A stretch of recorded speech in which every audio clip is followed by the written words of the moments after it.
The Dodgers get swept by the Pirates in LA for the first time since the Clinton administration. LAFC makes a very curious international signing. And why is it that your humble host refers to LA as the greatest sports city in the world? Because it is. Good morning. I'm James. This is your daily dose of sports and snark for the greatest sports city in the world, Los Angeles. This is Faithful Angelenos. I had a lousy night, and I can't even tell you why. But whatever. Let's move on to something that actually makes people happy. Hey, by the way, we had new subscribers yesterday. Thank you for getting in. If you like the content we've been putting out about LA sports for the last 3 months, clickety-clack the like button. Clickety-clack the subscribe button. There's a notifications bell. Hit that. We put out a new video between 9 and 10 a.m. every day to let you know it exists. Sharing is caring. Let other people know we exist. And yes, comment. There's a reason LA is the greatest sports city. You guys are part of it. So last night, out at Chavez Ravine, Pittsburgh 8, Dodgers 4. All of a sudden, LA is on a 3-game losing streak.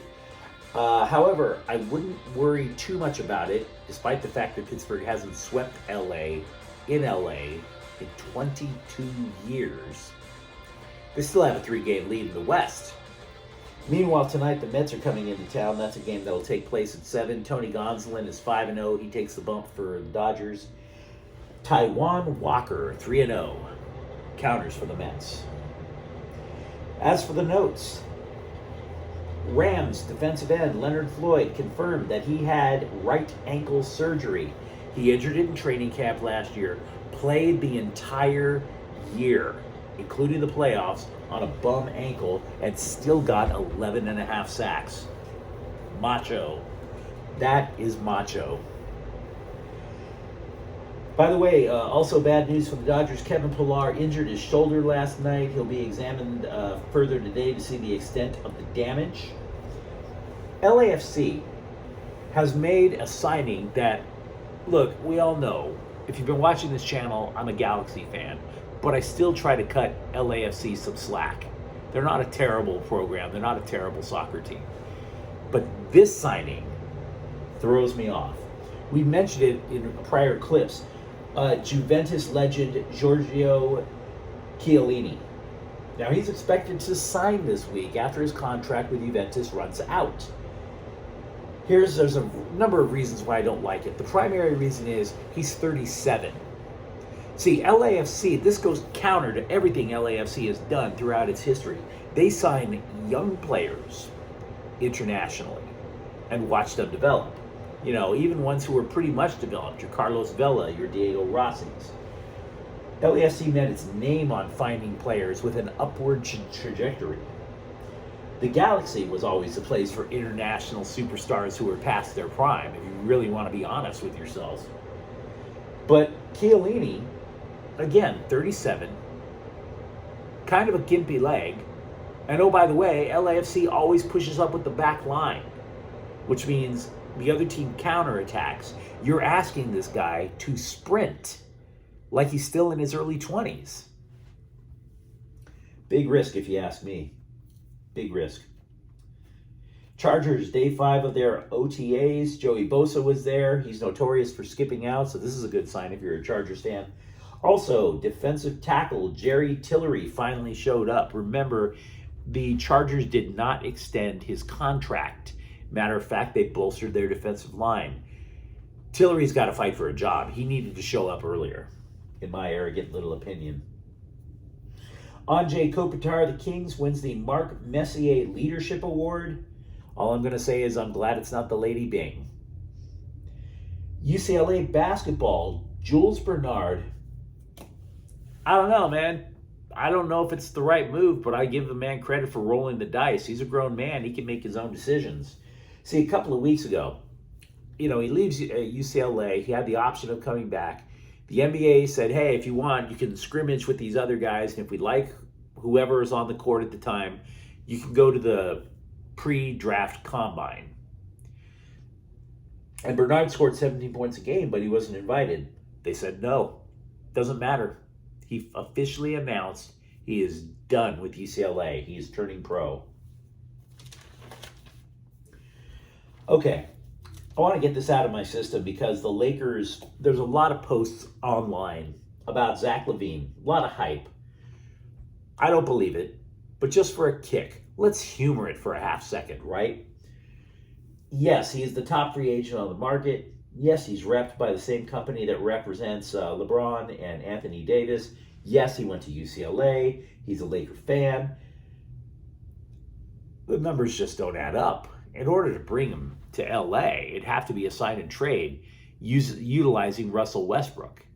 And even when that's done, every other player that the Lakers sign is going to be minimum wage. Is that really a solution? I don't think so. I really don't. But I've been wrong before. You tell me why.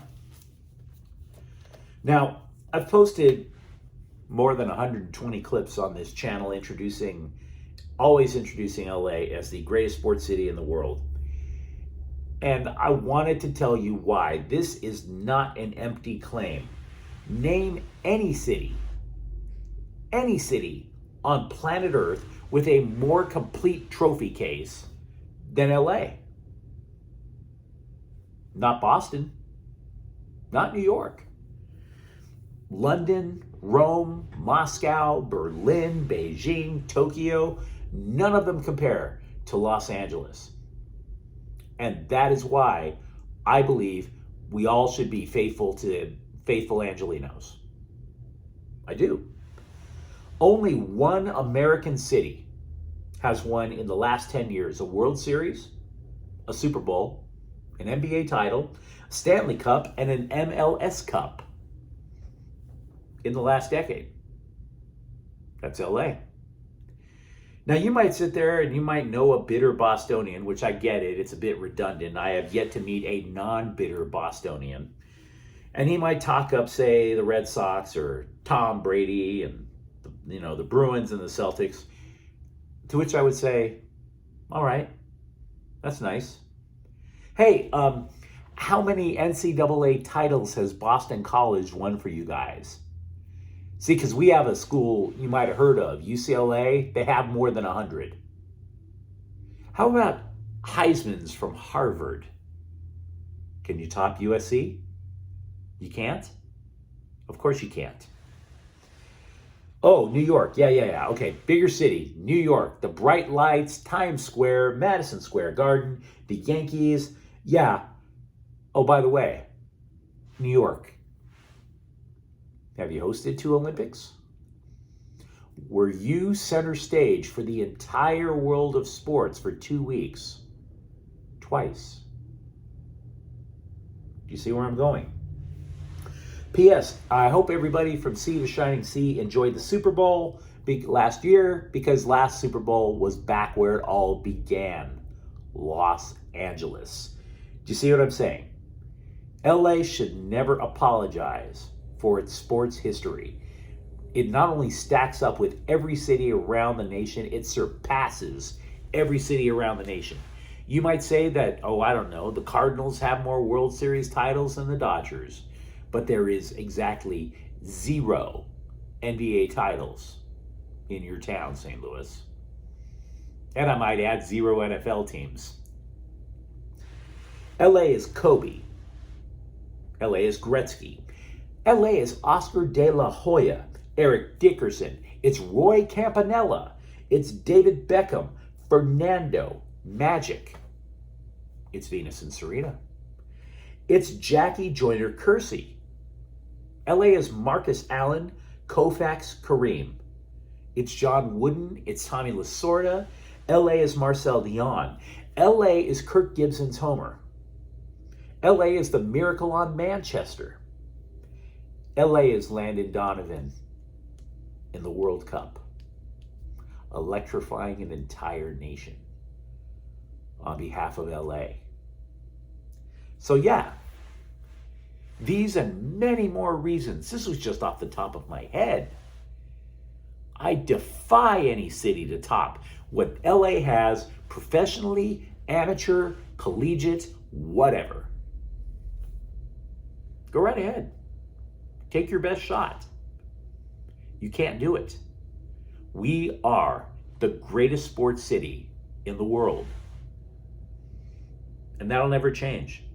And yes, if I'm being honest with myself, it's even O.J. Simpson. Because, what the hell, nobody's perfect. But you have to admit, your eyes were riveted on us completely during that little debacle too, wouldn't you say? So yes, LA, unapologetically the greatest sports city in the entire world. Now, if you enjoyed this video, thank you very much. Like and subscribe to Faithful Angelenos, because we are trying to build something here. My name is James. Thank you for watching. We'll see you tomorrow. Faithful Angelenos is a Quian Corta El Queso production. Have a great day.